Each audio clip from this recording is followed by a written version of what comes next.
Hello Mark, my name is May from Sophomore, and my student number is 45. Today I'm going to read an article called Colorblind or Color Brave by Mellody Hobson. So it's 2006. My friend Harold Ford calls me.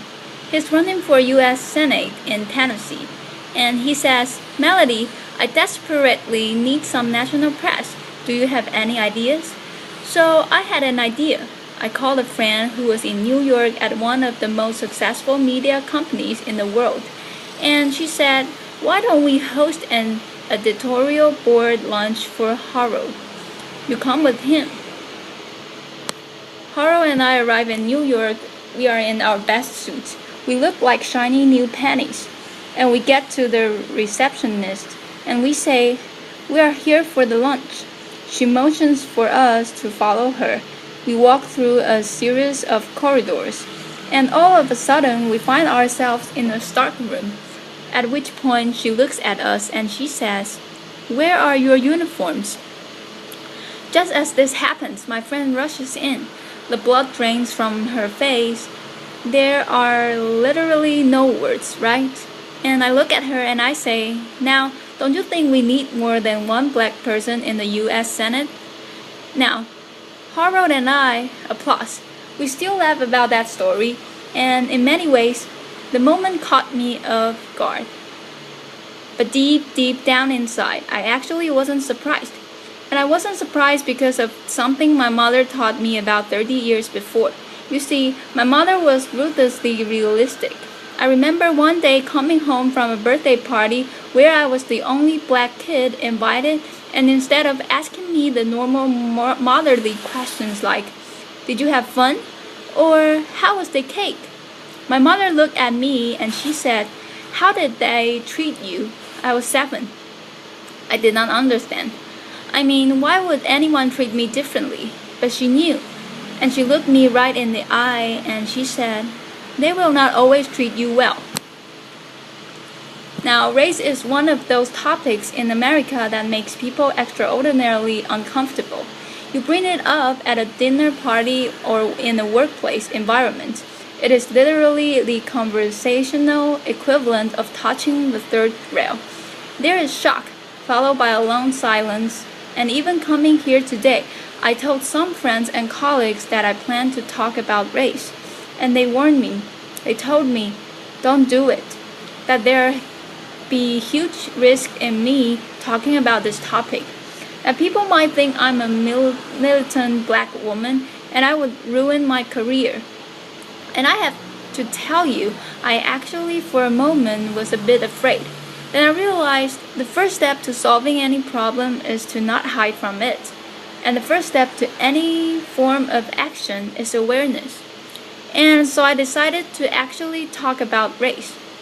And I decided that if I came here and shared with you some of my experiences, that maybe we could all be a little less anxious and a little more bold in our conversations about race.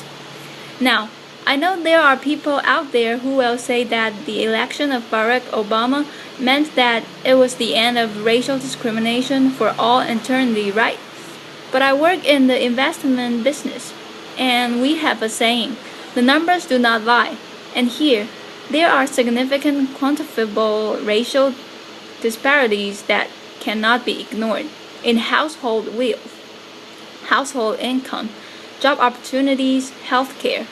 One example from corporate America, even though white men make up just 30% of the U.S. population, they hold 70% of all corporate board seats. Of the Fortune 250, there are only 7 CEOs that are minorities, and of the thousands of publicly traded companies today, only 2 are chaired by black women, and you are looking at one of them. The same one who, not too long ago, was nearly mistaken for kitchen help. So that is a fact. Now I have these thought experiments that I play with myself.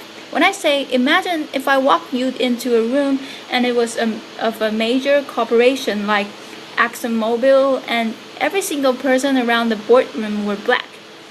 And You would think that that were weird. But if I walk you into a Fortune 500 company and everyone around the table is a white male, when will it be that we think that's weird too? And I know we got here. And I know how we got here. Applause. I know how we got here. There was institutionalized, at one time legalized discrimination in our country. There's no question about it. But still, as I grapple with this issue, my mother question hangs in the air for me. How did they treat you? Now, I do not raise this issue to complain or in any way to elicit any kind of sympathy. I have succeeded in my life beyond my wildest expectations, and I have been treated well by people of all races more often than I have not. I tell the uniform story because it happened. I cite those statistics around corporate board diversity because they are real. And I stand here today talking about this issue for racial discrimination because I believe it threatens to rob another generation of all the opportunities that all of us want for all of our children, no matter what their color or where they come from. And I think it also threatens to hold back business. You see, researchers have coined this term color blindness to describe a learned behavior where we pretend that we don't notice race. If you happen to be surrounded by a bunch of people who look like you, that's purely accidental. Now, color blindness, in my view, doesn't mean that there's no racial discrimination and there's fairness. It doesn't mean that at all. It doesn't ensure it. In my view, color blindness is very dangerous because it means we are ignoring the problem. There was a corporate study that said that instead of avoiding race, the really smart corporations actually deal with it head-on. They actually recognize that embracing diversity means recognizing all races, including the majority one. But I'll be the first one to tell you, this subject matter can be hard, awkward, uncomfortable. But that's kind of the point. In the spirit of debunking racial stereotypes, the one that black people don't like to swim, I'm going to tell you how much I love to swim. I love to swim so much that as an adult, I swim with a coach. And one day my coach had me do a drill where I had to swim to one end of a 25-meter pool without taking a breath. And every single time I failed, I had to start over. And I failed a lot. By the end, I got it. But when I got out of the pool, I was exasperated and tired and annoyed. And I said, why are we doing breath-holding exercise? And my coach looked at me and he said, Mellody, that was not a breath-holding exercise. That drill was to make you comfortable being uncomfortable, because that's how most of us spend our days. If we can learn to deal with our discomfort and just relax into it, we'll have a better life. So I think it's time for us to be comfortable with the uncomfortable conversation about race. Black, white, Asian, Hispanic, male, female, all of us, if we truly believe in equal rights and equal opportunity in America, I think we have to have real conversations about this issue. We cannot afford to be colorblind, we have to be color brave. We have to be willing as teachers and parents and entrepreneurs and scientists, we have to be willing to have proactive conversations about race with honesty and understanding and courage. Not because it's the right thing to do, but because it's the smart thing to do. Because our business and our products and our science and our research, all of that will be better with greater diversity. Now, my favorite example of color bravery is a guy named John Skipper. He runs ESPN. He's a North Carolina native, quintessential Southern gentleman white. He joined ESPN, which already had a culture of inclusion and diversity, but he took it up a notch. He demanded that every open position have a diverse slate of candidates. Now, he says the senior people in the beginning bristled, and they would come to him and say, do you want me to hire the minority or do you want me to hire the best person for the job? And Skipper says his answers were always the same. Yes. And by saying yes to diversity, I honestly believe that ESPN is the most valuable, capable franchise in the world. I think that's a part of the secret sauce. Now I can tell you in my own industry, at Ariel Investments, we actually view our diversity as a competitive advantage, and that advantage can extend way beyond business. There's a guy named Scott Page at the University of Michigan. He is the first person to develop a mathematical calculation for diversity. He says if you are trying to solve a really hard problem, really hard, that you should have a diverse group of people, including those with diverse intellects. The example that he gives is the smallpox epidemic. When it was ravaging Europe, they brought together all these scientists and they were stumped. And the beginnings of the cure to the disease came from the most unlikely source. A dairy farmer who noticed that the milkmaids were not getting smallpox. And the smallpox vaccination is bovine based because of that dairy farmer. Now, I'm sure you are sitting here and you are saying, I don't run a cable company. I don't run an investment firm. I'm not a dairy farmer. What can I do? And I'm telling you, you can be color brave. If you are part of a hiring process or an admissions process, you can be color brave. If you are trying to solve a really hard problem, you can speak up and be color brave. Now, I know people will say, but that doesn't add up to a lot, but I'm actually asking you to do something really simple. Observe your environment at work, at school, at home. I'm asking you to look at the people around you purposefully and intentionally. Invite people into your life who don't look like you, don't think like you, don't act like you, don't come from where you come from. And you might find that they will challenge your assumptions and make you grow as a person.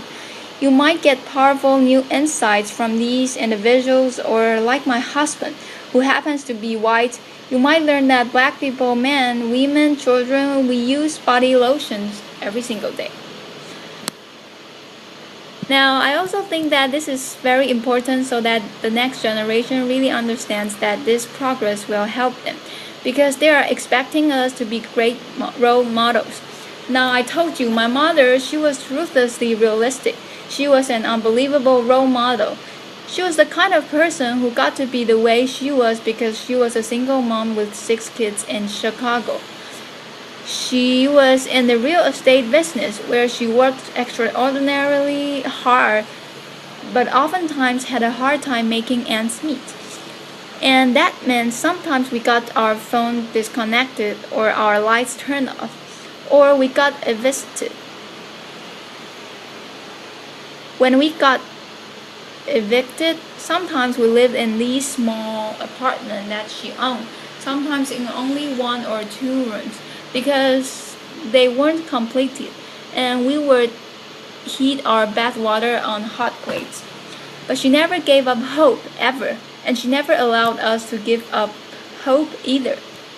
This brutal pragmatism that she had, I was 4 and she told me, Mommy is Santa, left her. She was this brutal pragmatism. She taught me so many lessons, but the most important lessons was that every single day she told me, Mellody, you can be anything. And because of those words, I would wake up at the crack of dawn. And because of those words, I would love school more than anything. And because of those words, when I was on the bus going to school, I dreamed the biggest dream. And it's because of those words that I stand here right now, full of passion, asking you to be brave for the kids who are dreaming those dreams today. Applause. You see, I want them to look at a CEO on television and say, I can be like her, or he looks like me. And I want them to know that anything is possible, that they can achieve the highest level that they ever imagined, that they will be welcome in any corporate boardroom, or they can lead any company. You see, this idea of being the land of the free and the home of the brave, it's woven into a fabric of America. America, when we have a challenge, we take it head on. We don't shrink away from it. We take a stand. We show courage. So right now, what I'm asking you to do, I'm asking you to show courage. I'm asking you to be bold. As business leaders, I'm asking you not to leave anything on the table. As citizens, I'm asking you not to leave any child behind. I'm asking you not to be colorblind, but to be color brave, so that every child knows that their future matters and their dreams are possible. Thank you. Applause. Thank you. Thanks. Thanks. Applause. This is the end of my recording. Thank you, Mark.